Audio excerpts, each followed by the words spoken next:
আজ আমি আপনাদের সাথে শেয়ার করছি কুইক, ইজি এবং একটি ইউনিক ব্রেকফাস্টের রেসিপি। প্রথমে আমি একটি প্যানের মধ্যে নিয়ে এলাম হাফ কাপ পরিমাণ দুধ, 2 চামচ কনডেন্স মিল্ক দিয়ে সেটাকে ভালো করে ফুটিয়ে নিচ্ছি। তারপরে দিয়েছি আমের পাল্প 2 চামচ, সেটা দিয়ে খুব ভালো করে শুকিয়ে নিচ্ছি এবং একটি গাঢ় মিক্সচার তৈরি করছি।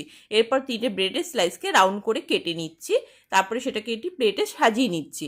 এরপর উপর থেকে তৈরি করে নেওয়া মিক্সচারটা দিয়ে দিচ্ছি সব কটার মধ্যে। তারপরে কুচি করে নেওয়া আমগুলো দিয়ে দিচ্ছি উপর থেকে। এরপরে এর মধ্যে দিয়েছি কাজু এবং কিশমিশ, সেটা দিয়ে ভালো করে গার্নিশ করে নিচ্ছি। ইউনিক এই ব্রেকফাস্ট রেসিপিটা ভালো লাগলে চ্যানেলটিকে সাবস্ক্রাইব করে নেওয়ার অনুরোধ রইল এবং প্লিজ লাইক অ্যান্ড শেয়ার।